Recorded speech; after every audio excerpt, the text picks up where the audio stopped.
ain't see me, you Stevie. Wondering how I reach more evolutions than Eevee and make it look easy.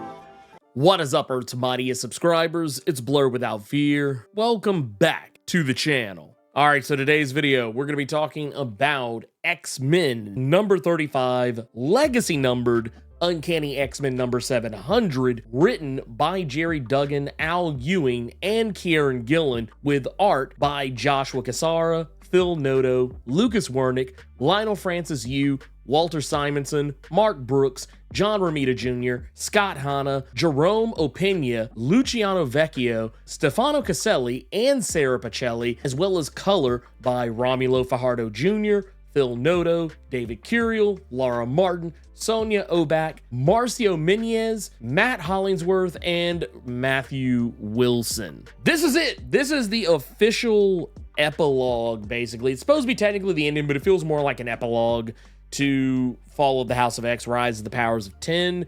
And to talk about this, there's a lot of things that are happening in this. This book is like over, I think it's like somewhere in the neighborhood of like 70 some odd pages, 70 plus pages worth of content. And while I think not all of it is quite as important as maybe some other things, there's definitely some of this that is dedicated to a fight that I kind of felt was very unnecessary. But we're talking about a comic that is well over the normal 22 page count, and without there really being a whole heap of a lot of other things going on in it other than like talking heads and exposition. Yeah, you kind of have to have a fight somewhere, but I feel like the fight that is introduced in this is kind of a bit much. But I guess let's set it all up. Why is this fight happening? Well, because we find ourselves on Krakoa proper, and we're reintroduced to a character who, if you are not keeping up with X-Men Forever, there's a character by the name of Kafka, a young mutant who is taken under the wing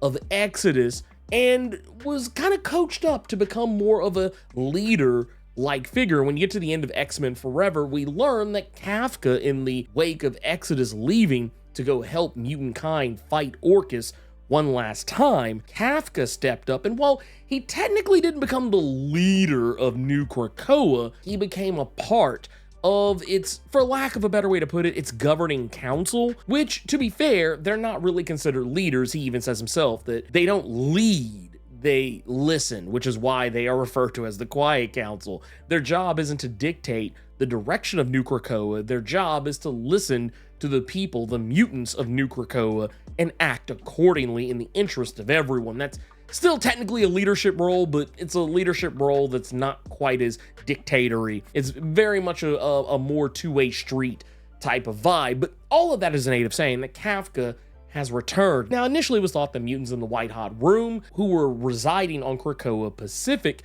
would not be able to return from the White Hot Room. But apparently, and this is something I even kind of mused about in a conversation I had with Dave Busing over at Comic Book Herald, and if you haven't done so already, go over there, go check out Dave. We did a video together with Open Mike Eagle, and we basically just talked about the end of Fall of Hawks, Rise of Pox. And in the midst of all that, one of the things I kind of mused about was whether or not, we see these mutants later down the road, and if we do, will they be aged up? And as it turns out, wouldn't you know who won the pony? It was me. When Kafka returns, he is 15 years older, and that's because 15 years have passed in the White Hot Room, whereas on the main timeline, main Earth continuity proper, only a couple of weeks have gone by since the end of Rise of the Powers of 10 number 5. And in that time, Krakoa was storing up energy to open one big portal to allow all of its mutants to return to Earth,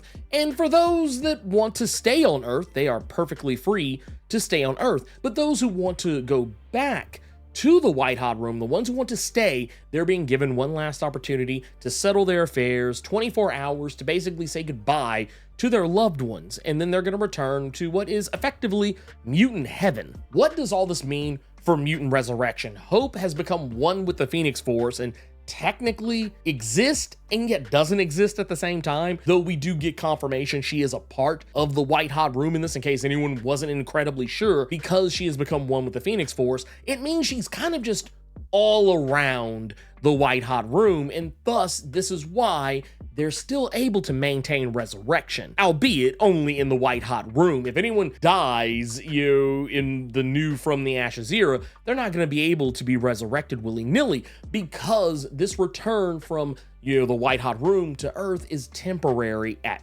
best. And while resurrection is still on the table, because you still have the mutants Tempest, as well as Proteus, and Egg, and Elixir, Hope is there to kind of complete the circuit, even though technically there's only 4 of them physically there. That resurrection is only going to be for those mutants there, but in the time frame that Kafka and the rest of the mutants have been prospering in this new mutant paradise, they have returned all 15 some odd million mutants who were killed during the Genosha Massacre back during Grant Morrison's new X-Men series in the story arc E is for Extinction. They have all been brought back to life. So basically all the lives thought dead, and now I know what some of you are thinking. They said 15 million some odd dead, but here is the trick with that. Now, initially in House of X number 4, it was stated the precise number of mutants unalive during the Genosha Massacre was 16.5 million mutants. More specifically, 16,521,618. Now you're probably wondering, wait a minute, they only resurrected 15 million mutants and they didn't resurrect everybody. Well, the truth is, they did. It's just that over the course of the Krakoan era, they were already slowly resurrecting those mutants. So I guess it's more safe to say that in the time of the Krakoan era, the Genosha dead were resurrected up to 1.5 million mutants. That was all that they were able to get in that time frame. At least that's my guess. It's not explicitly stated, but it's the only thing that makes sense, considering that over the course of Immortal X-Men and all the other various X-Men comics, it's been kind of talked about and danced around that that's what they've been doing. That while they've been resurrecting everybody else, they've also been working towards bringing back the Genosha dead. One thing that was kind of interesting during Ten of Swords is that when the Iraqi mutant population was added to the Krakoan population, that population alone pretty much made up for all those deaths.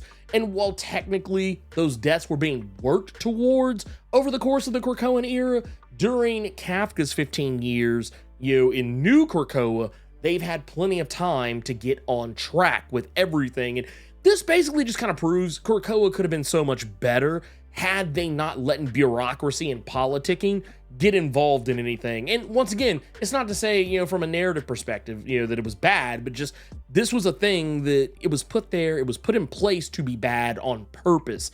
And now we're seeing what Krakoa could have been. The X-Men get to see what Krakoa could have been had the Quiet Council not been on that Fox News bullshit. If the Quiet Council wasn't so busy trying to play a Game of Thrones and trying to obfuscate things and hiding Moira and being too busy trying to build prisons on what's supposed to be mutant paradise, they probably could have had exactly what Kafka and the mutants of the White Hot Room currently have. And we get to see it. It's a really cool thing of beauty. It's also kind of funny too, because we learned some other things about how Krakoa was mishandled. I mean, Apocalypse kind of gave us an earful, basically letting us know that Krakoa was not treated well at all, and that, of course, after the events of the Hellfire Gala, Krakoa was being starved. But one thing that's kind of interesting that Kafka brings up is that because of the nature of how Krakoa was being fed during the Krakoan Age, the first Krakoan Age, technically, implying that maybe we might get another one somewhere down the road, but that's neither here nor there.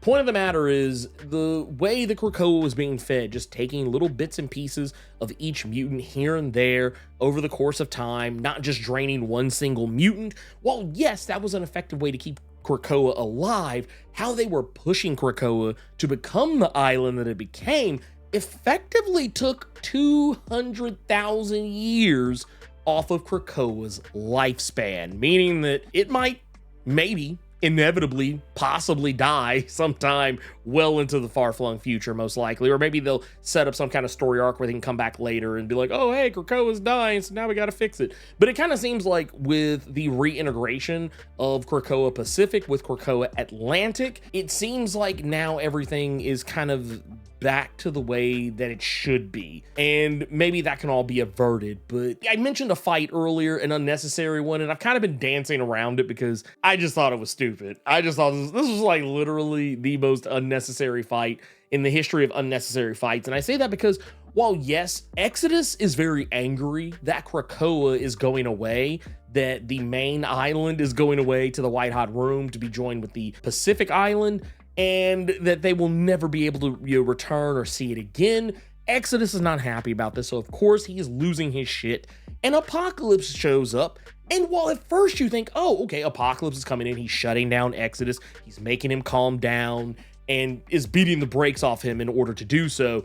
But there's a point where Kafka is talking to Apocalypse about the monuments and statues in mutant history that they teach on New Krakoa, so that way people know where they came from, so that way they don't repeat the same mistakes, but also honor the people who laid down their lives and sacrifices for what they now have. And Apocalypse realizes that he's been just boiled down to a footnote in history, or at least in his eyes, a footnote in history, but in truth, he's a major part of their history, but he sees a piece of himself that he's not, terribly happy with. He sees the bad part of himself. And I think, while I don't know if this is what either Gillen or Duggan or Ewing were going for, I actually get the feeling this was probably more Ewing than anybody else, but I get the impression that maybe this was a little bit of a commentary on the fact that sometimes when we see our history, we have a mirror held up to ourselves, and oftentimes while we think that we have done really good things, even if we know we've done some bad things,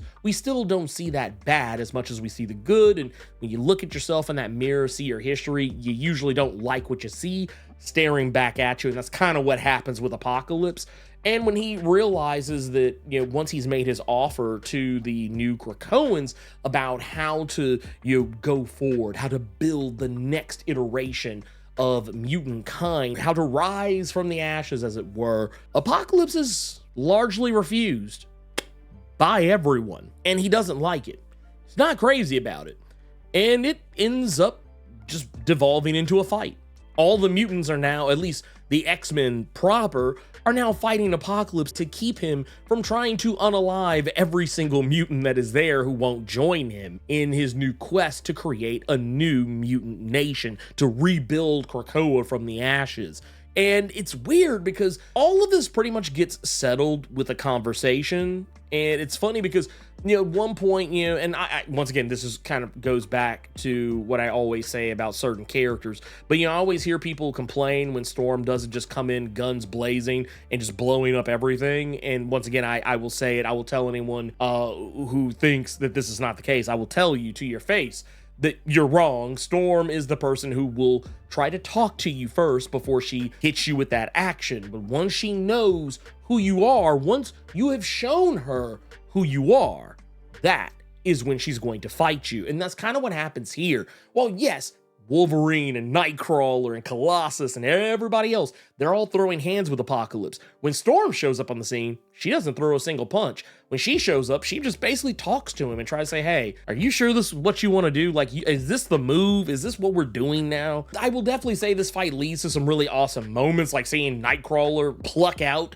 Apocalypse's eyes. That part was pretty cool. And seeing how Apocalypse tears Wolverine up with his own claws. And even the part where Richter is trying to talk some sense into Apocalypse and is unable to get through to him, even that part is pretty cool. But the thing that actually ends it is when Emma Frost tries to talk to him and she gets swatted away, and Jean basically comes in and co-signs what Emma was saying in the first place, that he's already won. He won by virtue of the fact that everyone took his lessons and the things that he wanted Krakoa to be, and they turned it into something new. Kafka brings up earlier that they have been kind of living by Apocalypse's mantra of survival of the fittest, but they've been doing it in a different way, not treating being the fittest as being the strongest or having the most power, but being the most adaptable and malleable to change and to be able to grow and change with the times and with what they need. And then not only that, but also going back to some of Al Ewing's work in the X-Men Before the Fall Heralds of Apocalypse one-shot, where we were shown what Apocalypse used to be like. Before Okara was split, he was a very different person, and he didn't believe in the whole survival of the fittest thing. That was actually more of a Genesis thing that it was an apocalypse thing. He believed that mutants could live in peace. And now the new Krakoans have achieved his age-old dream, but he has been so far removed from the original dream that he's kind of lost sight of it. And Jean and Emma collectively, though more Jean than Emma, is able to help him understand that if he just reads into their minds, hear them out, just see what it is they've accomplished. New Krakoa is everything that Apocalypse wanted so many ages ago. This is all basically setting up X-Men Heir of Apocalypse. This story arc actually starts next week, and in it we are going to see Armageddon Girl, Cable, Cypher, Emma Frost, Exodus, Forge, Gorgon, Mirage, Mr. Sinister, Penance, Richter, and Wolverine, the Lara Kinney version of Wolverine. All of them are going to be vying to become the next Apocalypse, whether they want to or not. And we also know that Apocalypse's son, Genocide, the artist formerly known as Holocaust, will also be there as well. But that's basically all the stuff you see at the very end or towards the end of the book where he's speaking with Orc. This is what all that is setting up. Another thing we get, and this could potentially be a hint at some future story arcs, but Doom wants to make sure he has a gateway to get into Krakoa at some point, regardless of whether he knows the full breadth of whether or not Krakoa, new Krakoa rather, is going to be going away. He does end up getting Volta, one of his personal X-Men, one of his D-men. They go down to Krakoa and take a Krakoan seed. This is basically meant to set up a future storyline somewhere down the road. I don't think it's going to be something we're going to see actually play out like right away anytime soon, but you never know. A lot of the stuff that's actually being hinted at and teased here, for the most part, is stuff that's going to be happening within the next couple of months, but I feel like this one might be one of those that could potentially be something way later. But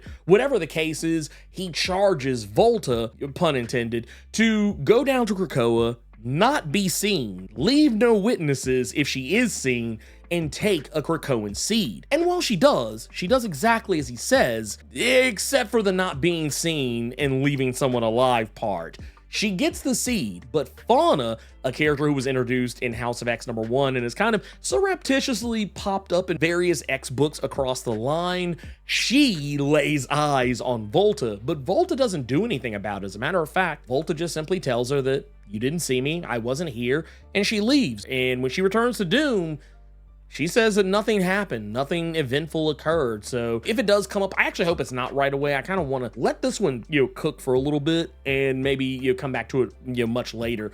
Let's not muddy the waters with all the crazy stuff going on with From the Ashes at this point. Another thing that I actually thought was pretty cool, and we're probably going to talk a little bit about Nightcrawler and his moms for just a moment, because Nightcrawler actually gets to see a closer look at what new Krakoa has become, and he makes it pretty clear that he's kind of itching to come back. Like maybe somewhere down the road it's kind of being set up that he'll eventually come back at some point. He believes in the process and he wants to be a part of it, but just right now he knows he can't because there's too many loose ends for him to have to deal with, and there's too much of a war, an ongoing war to fight for the rights of mutant kind back home. He wants to make sure everyone can take part in the Krakoan dream before he does so. But that said, when we get to the whole thing with Mystique, Mystique actually gets to hand Mother Righteous a receipt, because she's actually one of the few characters that we haven't really seen a whole heap of a lot of since getting closer to the end of Fall of Hox, Rise of Pox. But in this, we see Dr. Stasis mysteriously show up and is trying to bust Mother Righteous out of prison. But as it turns out, it's not actually Dr. Stasis, because if you've been keeping up, Dr. Stasis is very dead. But it is actually Mystique, and Mother Righteous doesn't know that Dr. Stasis is dead by this point, so this is a perfect guise. And she uses it to get close to Mother Righteous, and even kind of, you can see that there's a hint of hope in Mother Righteous, that she actually thinks she's free. That's how desperate she has become in this situation. And now, she doesn't have to worry about being desperate anymore, because Mystique is going to impale her the same way that Mother Righteous forced her to impale Destiny and unalive her. So, she's handing back her receipt in that regard. And a nice little awesome moment, towards the back of the book, The thing I liked about this was we got to see, I guess, kind of an epilogue, but also kind of a prologue to what could come next for Nightcrawler, and in regards to his mothers, because in the X-Men Blue Origins one-shot, we got the retcon of Nightcrawler's origin, that his father is not Azazel, his father is technically Mystique. As we learned, a lot of that stuff from X-Men Blue Origins #1, that was actually based off of notes from Chris Claremont and what he originally wanted to do with Mystique and Nightcrawler back when he was originally writing the Uncanny X-Men. Now, getting from that, we get Chris Claremont actually writing this particular part of the story. It's actually his words, his script, that is actually playing out here. And it's kind of cool because in a lot of ways it answers a lot of the questions you might have about why Nightcrawler and Mystique or Destiny didn't find out sooner, or you know, try and do anything about Nightcrawler being their son any sooner. That, you know, every question you could potentially come up with, like, why didn't Charles say anything? He just sat on this information. It's like, well, no, he erased his own mind as well. You know, so it wasn't just Mystique and Destiny. Charles had already erased his own mind, and technically that part we kind of already knew, but Kurt didn't know that. So we're actually seeing him learn this for the first time. And then we also have to look at the idea of, oh, well, what happened when Mystique and Nightcrawler met for the first time? Even going back to Uncanny X-Men number 142, they kind of hint at it, but like nothing's ever actually said. And then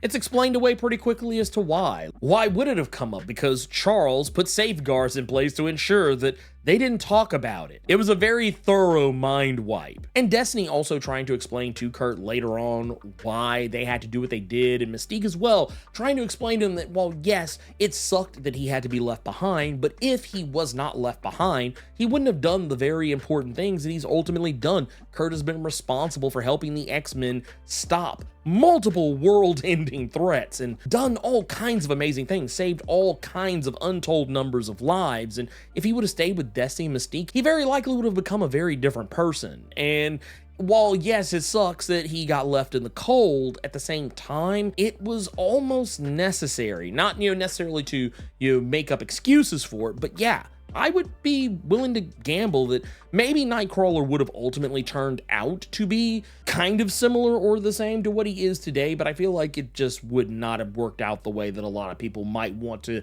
headcanon it as. And yeah, that's my way of looking at it, and I'm perfectly fine with it. Sadly, the Darkholme Adler clan does not get to stay together very long, because as Rogue and Nightcrawler are spending their little picnic with Destiny and Mystique, while Rogue and Nightcrawler are asleep, Destiny and Mystique sneak off into the night. And while it's implied that they don't want to leave, Mystique at the very least is very open about the fact that she does not want to leave. Destiny kind of says the same, but like, you know, for very different reasons. But at the same time, it sucks because you get this impression that, oh, well, this is kind of one of the few very legitimately happy endings out of all this Krakoa business coming to an end, and now Nightcrawler is back to square one. But granted, he will get to hang out with his sister Rogue, because they will be sharing space on the Uncanny X-Men team that Rogue is going to be leading. So there's that. So I have a feeling whatever we see happen next with Mystique and Destiny, you will very likely see it in Gail Simone's Uncanny X-Men. As for the rest of it, we get a little story with Professor X, and there's actually a lot of Professor X in this because we actually get to see Magneto right before Wolverine is about to unalive Charles Xavier. And we don't necessarily get the, you know, bang Charles, you're dead, whatever. You know, we don't get that moment. We do get something kind of vaguely close to it, so I was a little disappointed. But at least that part was drawn by Joshua Cassar, so I'm here for it. But what I actually really dug about this is Magneto gets to have that conversation with Charles before Charles is taken away to Grey Malkin prison, or at least while he's on his way to Grey Malkin prison. And what's funny about the whole thing, it's kind of a little bit of both sides in going on here, because, you know, while largely I think over the years it's become more preferable to say Magneto was right as opposed to Charles, because Magneto was in a lot of ways ultimately right about humanity and, you know, mutant kind's place in the world and why humans hate and fear them. And while yes, Magneto is still right about those things, there's some things that Magneto says in his conversation with Charles that let you know he's kind of starting to buy the original dream of Charles Xavier, that he makes a mention of protecting both humans and mutants, and kind of implying that he kind of wants to take up that fight, that he wants to fight for not just mutants, but for everyone. And in a way, kind of making Charles Xavier right, even if only a little bit. And it's a very small part of the takeaway. But I thought it was cool. I thought that part was pretty damn cool in and of itself. But once again, Charles is still being read for filth by Magneto, and I'm kind of here for it. It is pretty damn awesome. And I think that another interesting part about this too is that we kind of learn that, well, yes, the Avengers and Fantastic Four had some handle in the restraints used to keep him held captive, to keep his mental powers in check. Apparently, he knew at some point something like this would happen to him, that the Avengers, the Fantastic Four, the Illuminati, just anyone that he had any close ties to, would at some point be planning for his demise. And he, in turn, because he is a paranoid sumbitch, he also has been plotting and planning for those things to happen, or for them to turn on him at some point. So he has made sure that any person who could potentially have any handle whatsoever in the creation of anything that could potentially impede his powers, he largely kind of implies that it was mostly like characters like Tony Stark and Reed Richards, but he kind of implies that, pretty much anyone who was of a genius level intellect. So that would include characters like Black Panther or Doctor Strange, maybe even Doctor Doom, but basically anyone who could potentially have the capability to create any kind of technological or otherwise magical means to impede his powers, that he made sure that they always had the subliminal messaging in their minds to always leave him a back door to get around it. And that's why we see that as he is being held down, there's a point where we see that there's a young woman who's about to be attacked by an anti-mutant bigot. And before he can actually make his attack, Charles's telepathy is so far and wide reaching, as we already know, but he's able to stop that man from actually hurting that young woman, even threatening the man with having him walk off a tall building, which he doesn't ultimately do, but he puts him up there to let him know that he could have done something about it. And it seems like Charles, well, at least at first, seems like he's going to be trying to protect mutant kind from his prison cell, even though technically that's not really going to be a thing either, because we see at a later point when Charles is visiting all the other X characters, he's actually kind of running through all the characters are going to be, for the most part, pretty active during the From the Ashes era kickoff. He goes to see Cyclops and Beast and sees what they're building, like using an old Orcus base and repurposing it into their new base in Alaska, seeing Rogue and Gambit as they're having their second honeymoon, and also kind of witnessing them, him and Ha, about whether they want to get back into being X-Men, seeing Kate Pryde in Chicago and how she's now acting as a bartender, being the furthest thing from an X-Man. And we also see Wolverine hanging out in the wilds of Canada. We see Miss Marvel going to New York, where she's going to be a part of NYX. We see Havoc sitting in the dumps right next to a poster with Angel on it for X Factor. We also see that Forge is going through some stuff right now as well in Montana. We know he's going to be taking on leadership of X-Force. And we also see Storm, as we were kind of depicted before, seeing her on the world stage trying to be the leader that maybe Charles should have tried to be instead of the one he ultimately became. And we also see Dazzler taking it back to the stage on her New World tour, which we'll see play out in her solo series, which pretty much all these characters, it's all people who are going to have their own solo series or team books. And eventually he gets to Jean, and Jean, who is the only one who actually recognizes his presence because they're actually having a conversation, Jean has no forgiveness in her heart for him, so she basically just kind of waves him away. But we kind of see what might be the thing that's kicking off her issue of the Phoenix series, where she is reigniting a white dwarf star. So this might be kind of a part of some of those things that are going to be going on in those Phoenix shenanigans she's going to be getting caught up in. But the thing that's actually kind of crazy is that we also get to meet Miss Ellis, the woman who seems to be overseeing the repurposing of the Xavier Institute into the Grey Malkin prison. And we kind of get a taste of why she's doing what she's doing. We don't get the full on reasoning, but the idea of taking the school and turning it into a prison, it's something that I kind of feel is both meta and kind of not at the same time, because that was one of the greatest fears of a lot of X fans, that, oh, they're going back to the mansion. But no, now the mansion is going to be a place that, well, I think a lot of people felt that it was going to be the prison of the X-Men from they're always going to have to go back to the mansion mentality. No. But if they do go back to the mansion, it actually will be their prison because she wants it to be a symbol of fear, not a symbol of hope. She wants to take it and pervert it into something destructive and terrifying. We don't really know much more about her other than this. We see one of the people in the board for the company that she seems to be over, or at least working with. They call her a glorified podcaster. Now, this is a new character, but I don't think we've ever seen her or met her before. I know a lot of people thought that this was Monet or Persephone, and it's neither of those characters. It's a brand new character. But we don't really know much more about her other than the fact that she really hates mutants, like a lot. But in the midst of all the things that we were talking about earlier, after the conversation with, that Xavier had with Phoenix, when he returned his mind back to his body, he seemingly goes into a coma. And while technically, at first I thought, well, okay, maybe he's playing a game here. Then maybe he's trying to trick the people at the prison to maybe let him go, to put him in a more favorable position so that he can escape. It seems like something else was going on here, but it could just be simple health issues in general. Like, hey, time catches up with everybody. But for whatever reason, Charles has gone into a coma. However, as he is being transported to Grey Malkin prison, his eyes open.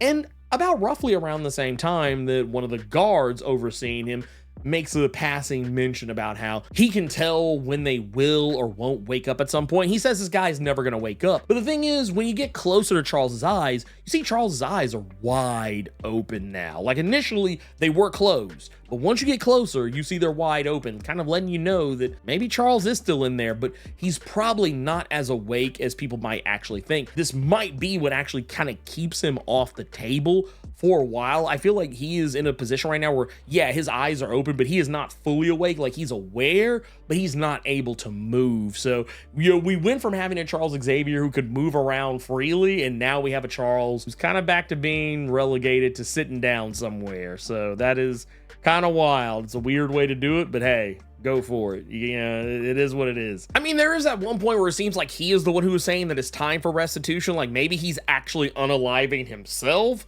but maybe it doesn't go quite the way that he had planned. I don't know. It's hard to say, and honestly, I don't think we're gonna know for like another 6 to maybe 8 months, just based on the timeline that Tom Brevoort has given on when people are really gonna be talking about, inmate X. So yeah, it's probably going to be closer to the end of the year before we actually know what the hell happened to him. Like, a part of me wants to believe maybe he did it to himself, but just the way that everything ends, it doesn't really seem like the look of a person who intentionally did what they did. Like, yeah, maybe sure he probably did put himself in a coma, but the fact that he's awake right now, it seems like whatever he was trying to do did not stick. But anyway, yeah, I like this issue. This issue did about everything I kind of felt that it needed to do. I also feel like that, once again, there was some unnecessary stuff in there, but I mean, I feel like this was necessary. It did everything it needed to do to be what it needed to be. I feel like Rise of the Powers of 10 number 5, it ended it the best way it possibly could. And I feel like this, did the best it could to end, what was effectively about roughly 5-year run of the House of X era, running from 2019 up to now. So it's kind of weird. I've actually been waiting on this moment because I'm actually more excited for the From the Ashes stuff that I am, or have been rather, for a lot of the Krakoan stuff in the last few months. Like, I was a huge fan of the Krakoan era and had been for a long time. It was really just those last few months that kind of did me in. Everything being rushed and everything just kind of being pushed through, storylines being left on the table, things that should have been addressed at some point never being addressed, and just kind of having these story arcs that just got kind of shoved to the side or just pushed through the blender, and just so they could beat a deadline. And I didn't like that. I mean, because it became visible. It's one of those things like, yeah, there's definitely rushing storytelling, but then there's also rushing storytelling to the point where it's obvious to anyone reading it that it was rushed. And I feel like that's what this was. And with that said, I feel like From the Ashes might be a breath of fresh air, and I feel like it can do some really awesome things. And just based on how they're kind of setting the table for it with this, I feel like, yeah, the X-Men are in a good place. I feel Krakoa is in a good place right now. A better place than what it was throughout the entirety of the House of X era. by a country mile. I would even say 10 country miles, maybe even 100. Yeah, I think this did it. I think this did the thing. It did what it needed to do, minus maybe one thing about it being kind of dumb, and it's that fight. I don't normally talk about my plans, but I do actually have a video coming up. I'm gonna try and have it out by next week, where I actually had some of you.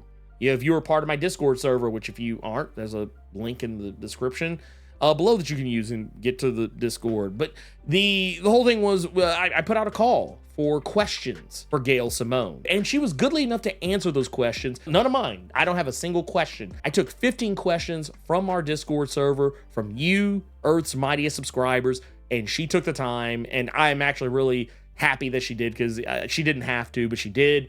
And she is answering your questions about her upcoming Uncanny X-Men. So I will be sharing this with y'all very soon. You guessed it, obligatory channel outro time. If you're not subscribed to the channel, consider doing so. Clicking that subscribe button and tapping that notification bell ensures that you get more videos just like this one, and you don't miss any of my other content that I drop throughout the week, plus my live streams every Thursday and Saturday. And if you enjoyed the video, make sure you click that like button, keep it plus ultra, and sound off in the comments.